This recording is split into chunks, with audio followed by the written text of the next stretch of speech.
Hello दोस्तों, आप लोग कैसे हैं। आशा करता हूं कि आप लोग अच्छे होंगे और मस्त होंगे। मैं क्लास 9th का केमिस्ट्री पढ़ा रहा था, जिसके अंतर्गत चैप्टर 3 परमाणु एवं अणु आपको पढ़ाया था। ठीक है, उसके बहुत सारे कॉन्सेप्ट मैं आपको सिखा चुका हूं। ठीक है, इस वीडियो में मैं आपको बताने वाला हूं कि परमाणु भार या परमाणु द्रव्यमान क्या है। क्लियर? तो चलिए जानते हैं कि परमाणु भार या परमाणु द्रव्यमान क्या होता है।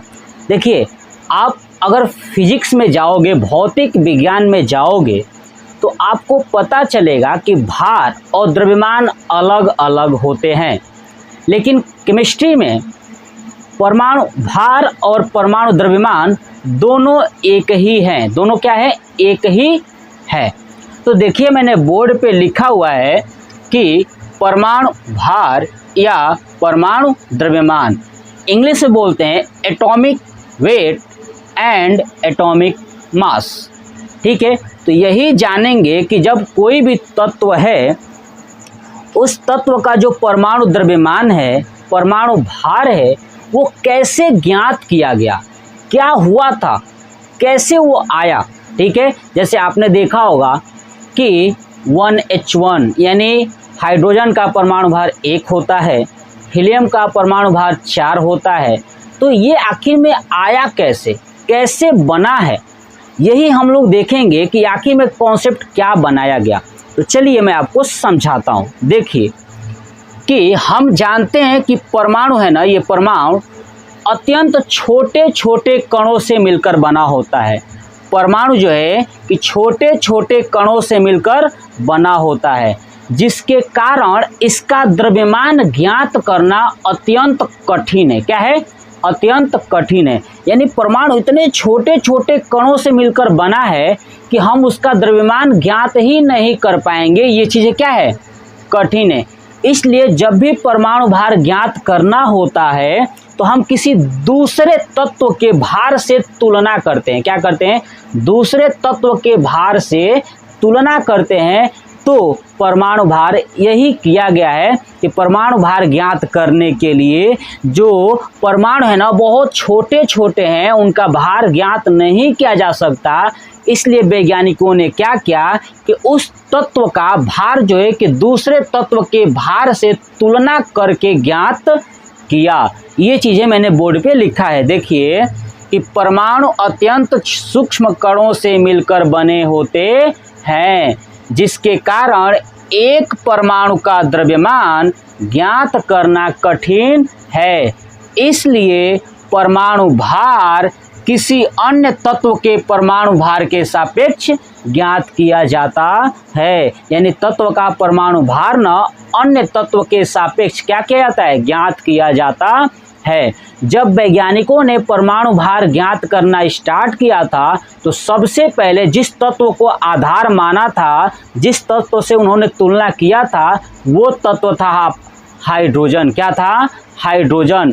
लेकिन बाद में धीरे धीरे चल के वैज्ञानिकों ने हाइड्रोजन के जगह पे कार्बन किया। किसका?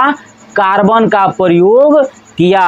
क्यों कार्बन का प्रयोग किया? क्योंकि आपको पता है कि कार्बन ही एक ऐसा तत्व है जो विश्व की हर एक वस्तु में पाई जाती है। इसलिए वैज्ञानिकों ने हाइड्रोजन को हटा करके कार्बन को आधार माना, और कार्बन का भार होता है C12। क्या होता है? C12।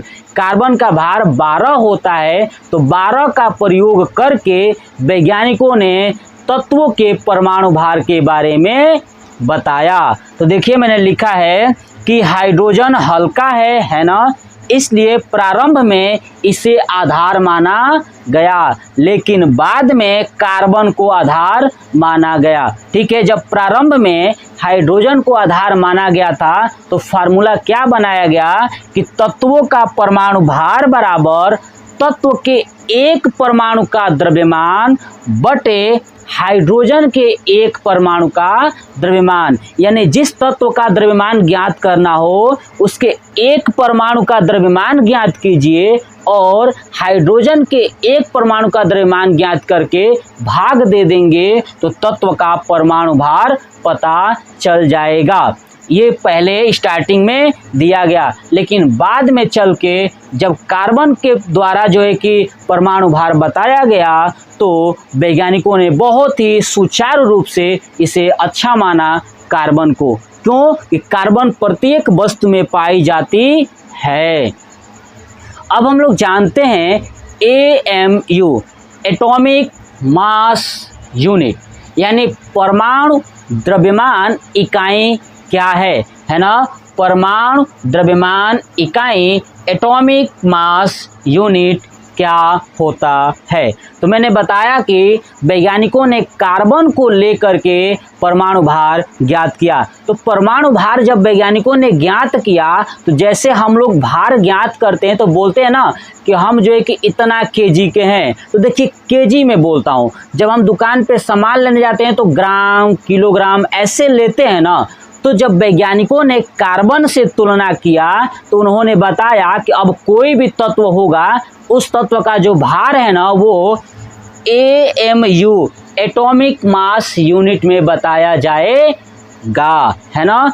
AMU के रूप में दर्शाना होगा। तो AMU यानी परमाणु द्रव्यमान इकाई एटॉमिक मास यूनिट क्या होता है? तो कार्बन 12 है ना, कार्बन 12 के एक परमाणु के द्रव्यमान, ध्यान सुनिए, कार्बन 12 के एक परमाणु के द्रव्यमान के 12वें भाग को परमाणु द्रव्यमान इकाई कहते हैं। यानी कार्बन 12 के एक परमाणु का द्रव्यमान जितना होगा, अगर उसके 12वें भाग यानी 12 से भाग कर दें और जितना आएगा उसे ही हम एटॉमिक मास यूनिट यानी परमाणु द्रव्यमान इकाई कहते हैं। तो एक परमाणु द्रव्यमान इकाई बराबर होता है 1.66 गुणे 10 के पावर -24 ग्राम। यानी एक परमाणु का जो भार है ना वो कितना है? 1.66 गुणे 10 के पावर -24 ग्राम। आपको समझ में आ गया? जो एक परमाणु है उसका भार कितना है? 1.66 गुणे 10 के पावर -24 ग्राम। तो याद रखिएगा 1 AMU यानी एटॉमिक मास यूनिट, एक परमाणु द्रव्यमान इकाई बराबर कितना होता है? तो 1.66 गुणे 10 के पावर -24 ग्राम। देखिए ये द्रव्यमान का सबसे छोटा मात्रक है। क्या भी याद रखिएगा कि जो AMU है ना ये द्रव्यमान का सबसे छोटा मात्रक है। याद रखिएगा कि द्रव्यमान का सबसे छोटा मात्रक क्या है? AMU। दूसरा क्वेश्चन, परमाणु का जो वेट है ना वो किस में मापा जाता है? तो AMU में, है ना? AMU में।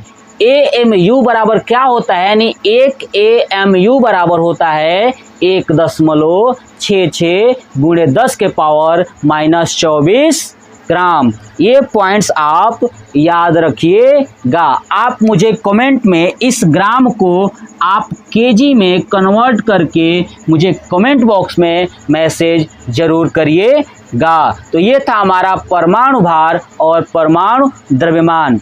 नेक्स्ट पार्ट में आपको औसत परमाणु भार निकालना सिखाऊंगा कि प्रकृति में एक ही तत्व कई सारे अलग अलग तत्वों के रूप में पाए गए। जैसे क्लोरीन का जो है कि क्लोरीन का जो है कि आप जानते हैं ना परमाणु भार एक 35 पाया गया और एक क्लोरीन का 37 पाया गया। तो इन अलग अलग जब एक ही तत्व हो जिनका भार अलग अलग था तो उनका कैसे ओरिजिनल भार निकाला गया वही होता है औसत परमाणु भार।